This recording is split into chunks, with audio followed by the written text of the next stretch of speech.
오늘 나누실 말씀은 학개입니다. 학개서 구약입니다. 1장 1절부터 15절까지 전체 1장을 봉독해 올립니다. 다리오 왕 2년 6월 곧 그달 초하루에 여호와의 말씀이 선지자 학개로 말미암아 스알디엘의 아들 유다 총족 스룹바벨과 여호사닥의 아들 대제사장 여호수아에게 임하니라. 가라사대 만군의 여호와가 말하여 이르노라. 이 백성이 말하기를 여호와의 전을 건축할 시기가 이르지 아니하였다 하느니라.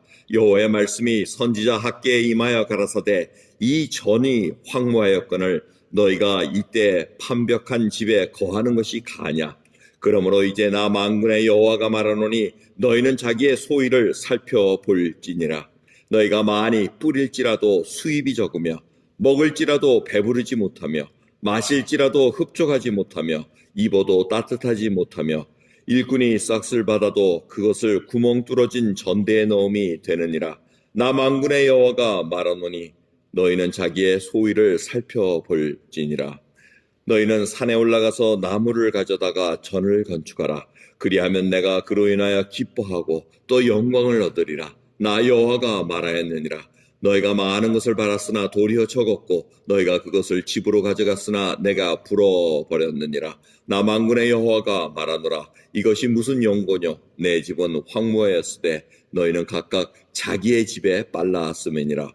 그러므로 너희로 인하여 하늘은 이슬을 그쳤고 땅은 산물을 그쳤으며 내가 한재를 불러 이 땅에 산에 곡물에 새 포도주에 기름에 땅의 모든 소산에 사람에게 육축에게 손으로 수고하는 모든 일에 임하게 하였느니라. 스알디엘의 아들 스룹바벨과 여호사닥의 아들 대제사장 여호수아와 남은 바 모든 백성이 그 하나님 여호와의 목소리와 선지자 학개의 말을 청종하였으니 이는 그들의 하나님 여호와께서 그를 보내셨음을 인함이라. 백성이 다 여호와를 경외하며 때 여호와의 사자 학개가 여호와의 명을 의지하여 백성에게 고하여 가로되 나 여호와가 말하노니 내가 너희와 함께하노라 하셨느니라 하니라.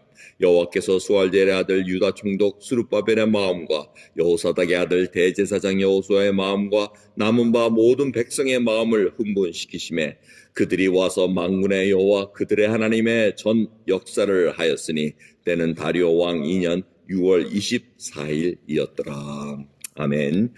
이 학개서는 하나님께서 이 하나님의 전을 건축하는 것을 스탑하고 그냥 자기들의 일상에 돌아간 것을 질책하는 말씀입니다. 이 배경을 위해서는 여러분들이 에스라서를 읽으셔야 될 것입니다.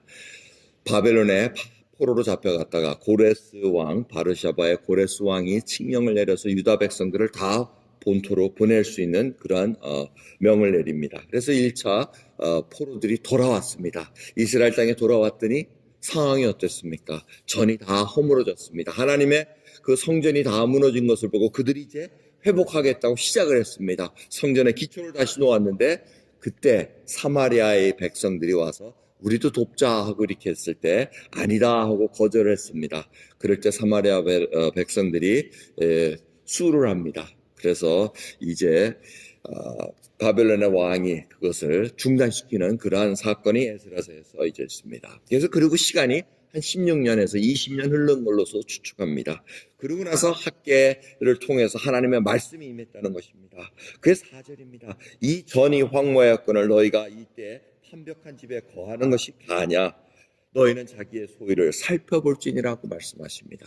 자, 오늘 본 말씀을 통해서 저희가 생각해야 될 것은 프라이어리티입니다. 지금 이 백성들이 바벨론의 포로에 있다가 풀려나가지고 한 20년 지난 상황 속에서 하나님의 전을 먼저 잘 짓겠다고 결심을 했습니다. 뜨거운 열정이 있었습니다. 근데 외부에 방해가 있었습니다. 전 짓지 말라는 방해. 그리고 너희만 하나님의 백성이냐, 나도 하나님의 백성이다 그러면서 같이 이렇게 하자는데 그들이 단호히 거절하면서 방해가 들어왔습니다. 그러면서 성전 건축을 중단해버립니다. 그러면서 자기네들은 자기네 집을 짓걸, 판벽한 집, 뭐 좋은 집도 아닙니다. 그냥 나무를 이렇게 깎아서 만든 겁니다. 하나님께서 그것을 몹시 섭섭해 하셨다는 겁니다. 하나님을 최우선으로 둬야 되는 그 삶이 결국은 뒤집어졌다는 것입니다. 자기들이 사는데 하나님의 전은 그냥 황무하도록 놔뒀다는 겁니다. 그래서 하나님께서 계속 자기의 소유를 살펴볼지니라. 스스로 조심하라. 그 말씀 여러분 기억나시죠? 하나님께서는 그래서 간단하게 얘기하십니다. 8절입니다. 당장 방법이 있다. 너희는 산에 올라가서 나무를 가져다가 전을 건축하라.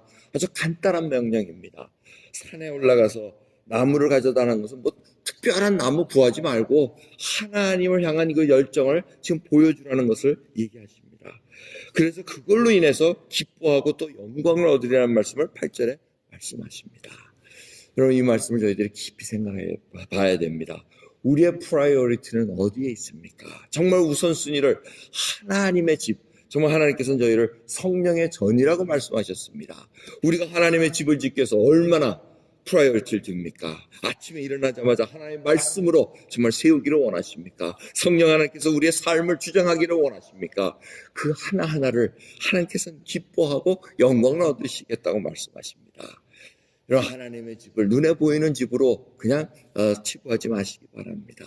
우리 속에 하나님의 집이 지어갑니다. 그 속에서 성령의 열매가 나옵니다. 용서가 나오고 사랑이 나오고 온유가 나오고 인내가 나오고 정말 모든 것들을 관용할 수 있는 하나님의 사람으로 아버지 긍휼함이 넘치는 그러한 일들이 일어난 것이 바로 하나님의 집입니다. 여러분 이번 저희가 베트남과 인도를 이렇게 다닐 때 베트남 그 소수부족의 교회가 형성되는 과정이 참 재미있습니다. 대부분 이러한 과정을 겪는데 어떤 과정이냐면 어느 한 분이 하나님을 믿질 않습니다. 병이 듭니다. 아니면 일이 잘 안 됩니다. 하나님 앞에 나옵니다. 예수 그리스도의 그 소문을 듣고 예수님이 당신이 구세주라면 나를 이 상황에서 이 아픈 것에서 건져주십시오. 이 약한 것에서 강하게 해주십시오. 이것을 기도합니다. 그리고는 하나님께서 은혜를 베푸십니다. 그들은 그걸 압니다. 이것이 예수님께서 행하셨구나. 그리고 은혜를 받은 자가 자기 집을 오픈합니다. 그것이 바로 소수마을의 교회 시작입니다.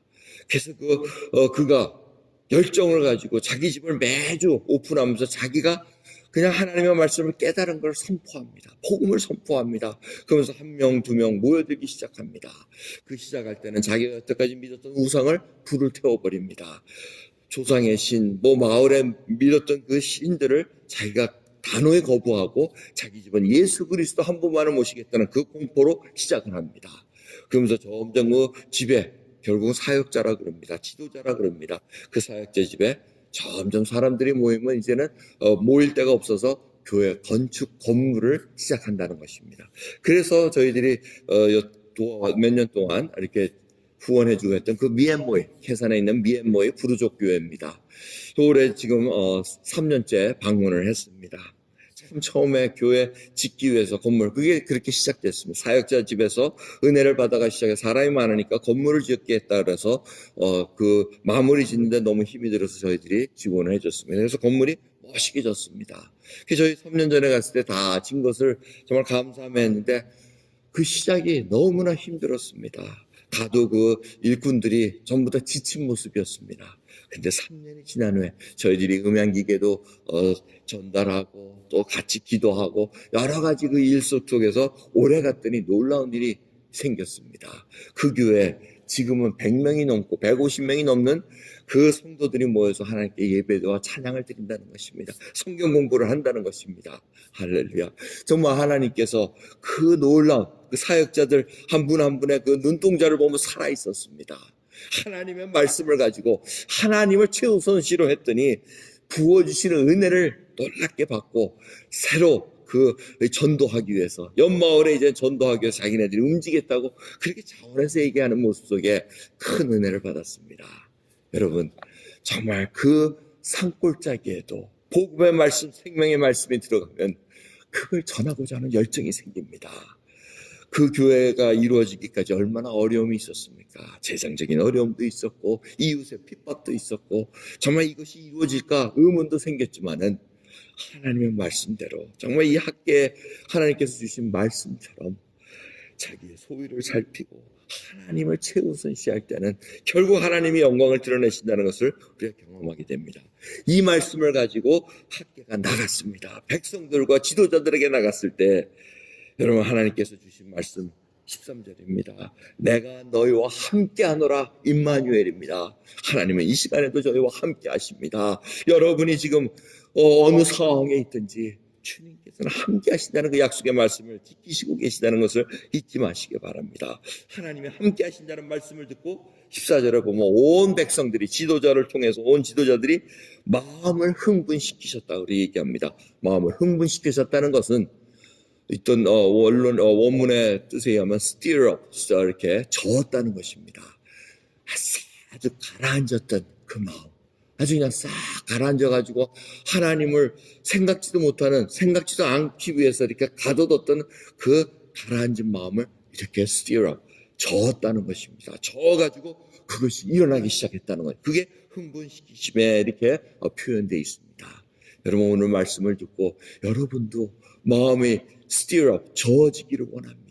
그래야 처음 사랑을 다시 한번 회복시키시며 하나님이 부으셨던 은혜를 이제는 내가 하나님을 최우선으로 둬야 되는데 내 삶이 이것이 무엇인가? 내가 먼저 하나님의 나라와 그의 의를 구해야 되는데 어찌하여 나는 무엇을 먹을까? 마실까? 입을까? 정말 그 하나하나의 걱정 때문에 여러분이 아이솔로되고 고립되어 있는 상황은 아닙니까?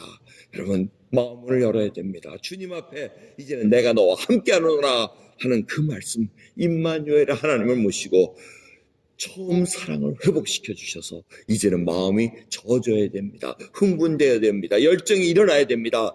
주님만을 섬기겠다는 여러분 이 새벽의 외침을 통해서 다시 한번 하나님의 사람들이 일어서는 놀라운 역사의 임하기를 간절히 예수 그리스도의 이름으로 축원드립니다. 기도하겠습니다. 하나님 감사합니다. 주님의 이름으로 저희들이 일어서기를 원합니다. 원수가 아무리 저희들을 달려들지라도 예수 그리스도의 이름으로 일어서는 자들마다 참된 평강이 임하길 원하고 참된 승리를 맛볼 수 있는 저희들 될 수 있도록 역사해 주시옵소서. 오늘도 주님 주의 말씀을 읽으며 2000년 전에 선포되었던 예수 그리스도의 복음의 메시지, 십자가에서 저희를 위해서 죽으셨다는 그 놀라운 메시지, 부활하셨다는 그 놀라운 메시지, 그 하나하나가 우리의 생명을 살게 해주시옵소서. 감사드리며 우리 예수 그리스도의 이름으로 기도드리옵나이다.